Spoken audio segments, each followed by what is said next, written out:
तो hello friends, आप सभी का हमारे YouTube channel energy career institute में स्वागत है। और आज मैं आपके लिए एकदम स्पेशल टॉपिक लेकर आया हूं जो काफ़ी बार एग्जाम में पूछा गया है और काफ़ी फेमस फार्मूला है। लगभग 9th क्लास से हमें उसको पढ़ाया जाता है। तो आज हम उसका डेरिवेशन करेंगे और देखेंगे कि कैसे E is equal to MC² होता है। क्लास 9th 10th 11th में ये सारी फार्मूले को हम पढ़े रहते हैं E is equal to MC², but इसके प्रूफ को हम नहीं देखे रहते।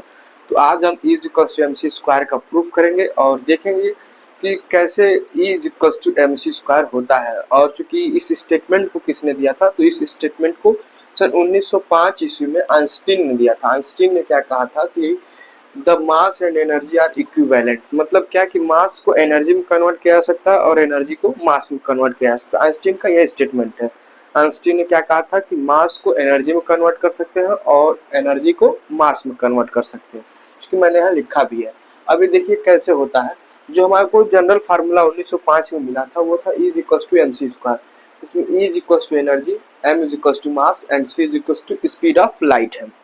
अब इसको अगर हम इसका डेरिवेशन करें तो सबसे पहले क्या करेंगे कि हम कोई भी एक पार्टिकल कंसीडर करेंगे। मान लेते हैं कि कोई एक पार्टिकल है ऐसे जो मूविंग कर रहा है, मूविंग फॉर्म में, और उसका मास m है, जो v वेलोसिटी से मूव कर रहा है, v वेलोसिटी से मूव करते हुए आगे बढ़ रहा है। तो चूंकि हम इसको लिखेंगे कि consider a particle which mass is m and its moving velocity is small v। कोई पार्टिकल है जिसका मास क्या है, m है, और वो v वेलोसिटी से मूव कर रहा है, तो उसका मोमेंटम क्या होगा। क्योंकि कोई भी पार्टिकल जब मूव करता है तो उसमें लीनियर मोमेंटम डिराइव हो जाता है। तो उसका लीनियर मोमेंटम क्या होगा, लीनियर मोमेंटम जो p होगा, p इज इक्वल टू, आप जनरल फार्मूला पढ़े, p is equal to mv होता है। यही फार्मूला होता है। ये हमारा क्या होता है, मोमेंटम होता है। ठीक, अब ध्यान दीजिए कि यदि कोई पार्टिकल में अगर मोमेंटम है तो उस पर अगर कोई फोर्स अप्लाई किया जाए, फोर्स जो कि जो उसके वेलोसिटी के डायरेक्शन में कोई फोर्स अप्लाई किया जाए, तो उस फोर्स की वैल्यू क्या होगी। अगर कोई ऐसा फोर्स जो है जो इसी डायरेक्शन में अप्लाई करें तो उस फोर्स की वैल्यू क्या होगी। Consider that the force applying in the direction of motion, यानी कि इसी डायरेक्शन में हम कोई फोर्स अप्लाई कर दें तब क्या होगा। न्यूटन के सेकेंड लॉ से, according to Newton's second law, Newton के सेकेंड लॉ से क्या होता है, क्योंकि न्यूटन का सेकेंड लॉ यही होता है, F is equal to d/dt p। यही तो न्यूटन का सेकेंड लॉ है, d/dt इज इंटू पी। यहाँ p क्या है, मोमेंटम। यही न्यूटन का सेकेंड लॉ है। यदि हम यहाँ पे p की जगह ये वैल्यू रखें, d/dt इंटू p की वैल्यू क्या है, mv। अब ध्यान दीजिए यहाँ p इज इक्वल टू क्या होगा, d/dt mv। अब यहाँ पे आके बहुत सारे बच्चे कंफ्यूज हो जाते हैं कि m क्या है। तो देखिए यहाँ पे आपको कुछ लॉजिक लगाना पड़ता है। हम जो है मैकेनिक्स को दो तरीके से पढ़ते हैं, एक मॉडर्न मैकेनिक्स और एक न्यूटोनियन मैकेनिक्स पढ़ते हैं। मैकेनिक्स के दो पार्ट होते हैं, एक न्यूटोनियन मैकेनिक्स, एक मॉडर्न मैकेनिक्स। देखिए जो न्यूटोनियन मैकेनिक्स है, न्यूटोनियन मैकेनिक्स ये कहता है कि मास जो है कांस्टेंट रहेगा, बट मॉडर्न मैकेनिक्स कहता है कि नहीं, मास कांस्टेंट नहीं रहेगा, वो भी वेरिएबल रहेगा। जबकि न्यूटोनियन मैकेनिक्स क्या कहता है कि mass is also constant, but modern mechanics is said to be mass is variable like as velocity। velocity के जैसे ही mass भी क्या रहेगा, वेरिएबल रहेगा। तो हम अकॉर्डिंग टू मॉडर्न मैकेनिक्स चलेंगे, न्यूटोनियन मैकेनिक्स के अकॉर्डिंग नहीं चलेंगे। जब हम अकॉर्डिंग टू मॉडर्न मैकेनिक्स चलते हैं, m एंड m is also variable like as v, velocity के जैसे। यहाँ पे हम लिखेंगे according to modern mechanics mass is variable।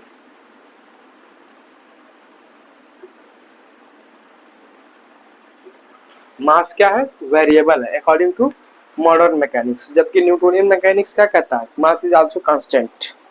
ठीक, तो हम उसको नहीं अप्लाई करेंगे, हम यहाँ मॉडर्न मैकेनिक्स लेकर चलेंगे। तो जब हम मॉडर्न मैकेनिक्स के अकॉर्डिंग एम को वेरिएबल लेंगे तो फिर इसमें हम फर्स्ट इंटू सेकेंड का मेथड लगा के इसको डिफ्रेंशिएट कर देंगे। तो जब हम इसको डिफ्रेंशिएट करेंगे तो क्या होगा, ध्यान दीजिए, जब हम इसको डिफ्रेंशिएट करेंगे तो क्या होगा, first as it is second का differentiation plus second as it is first का डिफ्रेंशिएशन, ऐसे होगा। अब इसको आगे जब हम प्रोसीड करेंगे तो देखिए क्या होगा, तो इसे आप नोट कर लीजिए पहले, इसके बाद चूंकि थोड़ा जगह कम है तो हम ऊपर का इरेज करेंगे, इसे आप पहले नोट कर लीजिए। इसे आप नोट कर लिए होंगे, मैं आगे से प्रोसीड कर रहा हूँ। यहाँ पे हम एज्यूम करेंगे कि जो फोर्स पार्टिकल हमारा है, यहाँ पे क्या एज्यूम करेंगे कि जो हमारा पार्टिकल है कि वो मान लेते हैं कि डीएस डिस्प्लेसमेंट कवर करता है। डीएस डिस्प्लेसमेंट क्या कर रहा है, कवर कर रहा है। तो हम यहाँ पे लिखेंगे एज्यूम that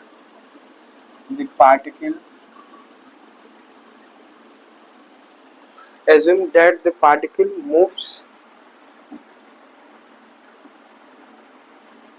ds distance। मान लेते हैं कि वो ds डिस्टेंस क्या कर रहा है, मूव कर रहा है। तो जब वो ds डिस्टेंस मूव करेगा तो कोई ना कोई वर्क करेगा। तो जब हम वर्क निकालेंगे, therefore जब हम वर्क निकालेंगे तो क्या होगा, F इंटू डी एस होगा। अब यहाँ F की वैल्यू क्या आई है, F की वैल्यू ध्यान दीजिए ये है। तो जब हम यहाँ पे आगे रखेंगे यहाँ पे F की वैल्यू तो होगा M into d v upon D t plus V into d m upon D t into में क्या चल रहा है, यहाँ पे डी एस चल रहा है। अब आगे ध्यान दीजिए, ये डी डब्ल्यू की वैल्यू है। इससे पहले हमने एक वीडियो लेक्चर आपको बताया था, उसमें हमने ये वीडियो लेक्चर बताया था कि वर्क जो है एनर्जी के इक्वल होती है। वर्क एनर्जी थ्योरम के अकॉर्डिंग जो भी वर्क डन होता है वो काइनेटिक एनर्जी क्या होता है, इक्वल होता है। तो हम यहाँ उसी का यूज करेंगे, according to work energy theorem. Work energy theorem क्या कहती है कि W is equal to change in kinetic energy, मतलब कि किया गया वर्क जो है काइनेटिक एनर्जी के इक्वल होगा। या फिर इस यहाँ पे ये भी लॉजिक लगा सकते हैं कि जब भी कोई पार्टिकल वर्क करेगा तो वो जब वो वर्क करेगा तो उसमें कोई ना कोई ऊर्जा उत्पन्न होगी। तो जो ऊर्जा होगी उस पार्टिकल में वो जो कार्य किया गया कार्य होगा उस पार्टिकल में ऊर्जा के रूप में शिफ्ट हो जाएगी। यानी अगर कोई पार्टिकल ये कोई वर्क करेगा तो जो भी वर्क किया जाएगा उस किए गए वर्क में जो एनर्जी होगी वही एनर्जी इस पार्टिकल में क्या हो जाएगी, शिफ्ट हो जाएगी। इस तरह का भी हम लॉजिक यहाँ पे लगा सकते हैं। ठीक, तो यहाँ पे अब मैं नीचे वाला इरेज कर दे रहा हूँ, आप लिख लिए होंगे।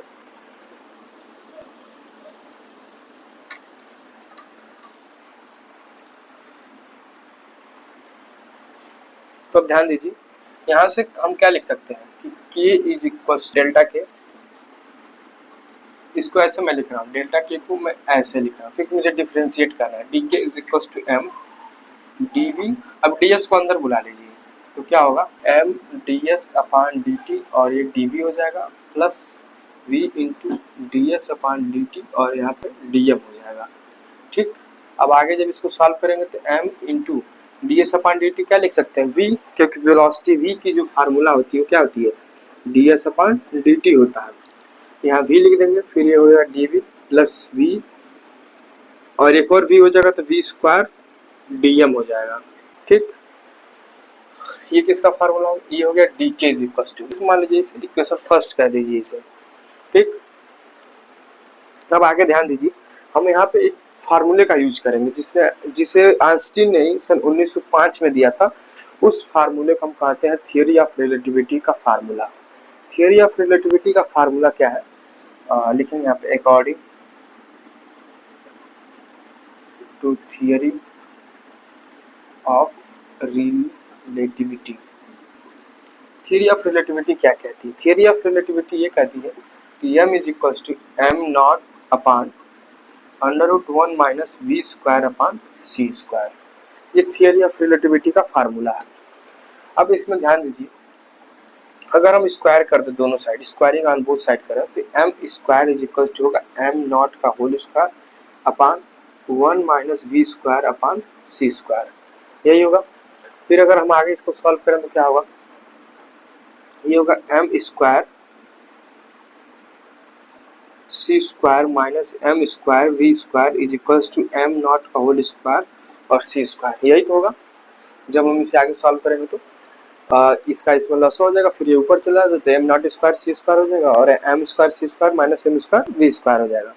अब यहाँ पे ध्यान दीजिए कि जो एम नॉट है और सी है ये दोनों क्या है, कांस्टेंट है, क्योंकि एनी सिचुएशन सी की वैल्यू नॉट चेंज, किसी भी सिचुएशन में सी की वैल्यू चेंज नहीं होगी और एम नॉट की भी वैल्यू नहीं चेंज होगी, क्योंकि M not is equal to rest mass, उसमें कोई चेंज नहीं होगा। तो यहाँ पर हम लिखेंगे since M not and C is constant, दोनों क्या है constant, but M and V is क्या वेरिएबल, एम और वी क्या है वेरिएबल है, इज वेरिएबल, ये वेरिएबल है। तो अब ध्यान दीजिए जब ये वेरिएबल है तो इनका इजीली हम डिफरेंशिएशन कर सकते हैं। तो जब हम इनका डिफरेंशिएशन करेंगे तो ध्यान दीजिए क्या होगा, इस ऊपर वाले को आप नोट कर लिए होंगे तो मैं इरेज करते रहा इसे, मैं इसको ऊपर वाले को इरेज कर रहा हूँ क्योंकि बोर्ड छोटा है इसकी वजह से मुझे थोड़ा दिक्कत होता है डेरिवेशन कोई करने में, फिर भी कोई बात नहीं, मैं इजीली आपको टाइम देता हूँ भरपूर लिखने के लिए। यहाँ पे जब आप इसको डिफरेंशिएट करेंगे तो क्या होगा, ध्यान दीजिए मैं इसको अब यहाँ लिख रहा हूँ, इसमें जो है कांस्टेंट ये रहेगा तो इसमें कोई छेड़छाड़ नहीं होगा, बस यहाँ पे यही चेंज होगा 2m सी स्क्वायर, इसमें कोई छेड़छाड़ नहीं होगा, सी वैसे रहेगा क्योंकि सी इज कांस्टेंट, बट इसमें फर्स्ट इंटू सेकंड को यूज करेंगे तो minus 2m dmv square minus 2v dvm square, ठीक, इज इक्वल टू 0। जीरो क्यों होगा, क्योंकि एक कांस्टेंट है तो कांस्टेंट का डिफरेंशिएशन क्या होगा जीरो होता है, आप जानते हैं कि किसी भी कांस्टेंट का डिफरेंशिएशन जीरो आता है, तो ये जीरो हो गया। अब ध्यान दीजिए तो यहाँ पर हम इसको क्या लिख सकते हैं, 2m square is equal to, इस पूरे को उधर भेज दीजिए 2m square plus 2v square. अब पूरे में से आप 2m को कॉमन कर लीजिए, यहाँ क्या बचेगा dmv स्क्वायर प्लस यहाँ क्या बचेगा v dvm, ये बचेगा और इधर क्या होगा 2m dmc स्क्वायर, 2m से 2m कैंसिल आउट हो गया, ठीक। तो फिर बचा क्या, बचा dmc square is equal to dmv square plus v dvm, ये बचा। अब इसे आप कह दीजिए इक्वेशन नंबर सेकंड, ठीक। अब क्या करेंगे हम कि कंपेयर करेंगे, हम कंपेयर क्या करेंगे, इक्वेशन जो है सेकंड, ये फर्स्ट और सेकंड इन दोनों को क्या करेंगे कंपेयर करेंगे। जब इन दोनों को हम कंपेयर करेंगे तो क्या होगा, ध्यान दीजिए कंपेयरिंग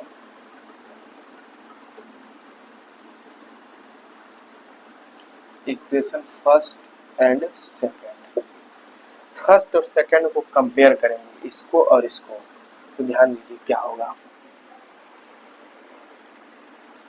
जब इन दोनों का आप कंपेयर करेंगे तो डी के, ये कंपेयर क्यों कर रहा हूँ क्योंकि ये वैल्यू और ये वैल्यू दोनों सेम है, यहाँ पे ध्यान दीजिए ये बस ये इधर लिख दिया हूँ और इसको इधर लिख दिया, तो आगे पीछे लिखने से कोई मतलब नहीं, दोनों वैल्यू सेम है। तो हम कंपेयर करेंगे जब इक्वेशन फर्स्ट और सेकंड को, तो आप ध्यान दीजिए कि डी के इज इक्वल हो जाएगा dmc स्क्वायर, ठीक। अब हम क्या करेंगे कि इसका इंटीग्रेशन कर देंगे क्योंकि छोटी सी एनर्जी हमको मिली और हमको चाहिए बड़ी एनर्जी। तो मैंने किसी वीडियो में बताया था आपको, पहले ही वीडियो में वर्क एनर्जी थ्योरम में शायद बताया था कि इंटीग्रेशन करके हम किसी भी छोटी वैल्यू को बड़ी कर सकते हैं, तो हम यहाँ पे इंटीग्रेशन करेंगे। तो जब हम इसको इंटीग्रेट करेंगे तो ध्यान दीजिए क्या होगा, इंटीग्रेटिंग बोथ साइड, जब इसको इंटीग्रेट करेंगे तो क्या होगा, डी के लिमिट 0 से K is equal to C square constant है, ये हो जाएगा dm m नॉट से m।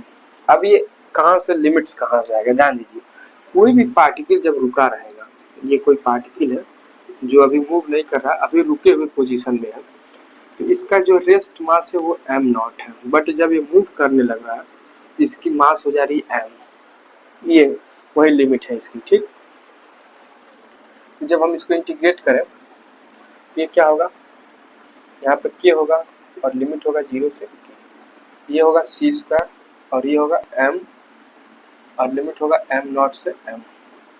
फिर आगे लिखते हो जाएगा K is equal to C square और ये क्या हो जाएगा एम माइनस एम नॉट।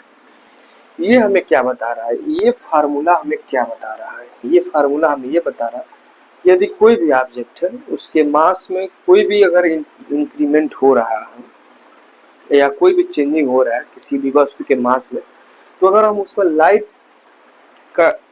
की जो लाइट है, लाइट की स्पीड की स्क्वायर से अगर हम गुणा कर दें तो उसकी काइनेटिक एनर्जी को हम फाइंड आउट कर सकते हैं। ये फार्मूला हमें यही बता रहा है यदि किसी भी ऑब्जेक्ट के मास में कोई डिफरेंस हो रहा है तो फिर हम लाइट की स्पीड की स्क्वायर से अगर मल्टीप्लिकेशन कर दें तो हमें उसकी काइनेटिक एनर्जी पता चल जाएगी। ठीक, अब ध्यान दीजिए, इसे हम आगे और सॉल्व करें तो क्या होगा, k is equal to M C square minus M not C square होगा। अब ध्यान दीजिए कि जब ऑब्जेक्ट हमारा ये पार्टिकल अगर हमारा रुका हुआ था, तो जब रुका हुआ रहेगा तो उसके अंदर कुछ ना कुछ पोटेंशियल एनर्जी रहेगी। तो पोटेंशियल एनर्जी क्या होगी इसकी, ध्यान दीजिए, इसकी जो पोटेंशियल एनर्जी होगी पार्टिकल जब हमारा रुका रहेगा तो potential energy P E is equal to होगा एम नॉट सी स्क्वायर। यही इसकी पोटेंशियल एनर्जी, यानी कि किसी भी ऑब्जेक्ट के मास में अगर हम लाइट की स्पीड की स्क्वायर से गुणा करेंगे तो उसकी हम एनर्जी को फाइंड आउट कर सकते हैं। यहाँ पे m, अगर यहाँ पे m नॉट की जगह हम m कर देंगे तो काइनेटिक एनर्जी हमें मिलेगी, बट m की जगह हम m नॉट का यूज करेंगे तो हमको पोटेंशियल एनर्जी मिलेगी। ठीक, तो यहाँ पे हम m नॉट यूज किया क्योंकि पार्टिकल हमारे रेस्ट फॉर्म में है। तो यहाँ पे लिखेंगे since the rest mass energy P is equals to m not C square. ठीक, अब ध्यान दीजिए, अब किसी भी पार्टिकल की अगर टोटल एनर्जी को फाइंड आउट करनी रहती है, किसी पार्टिकल की टोटल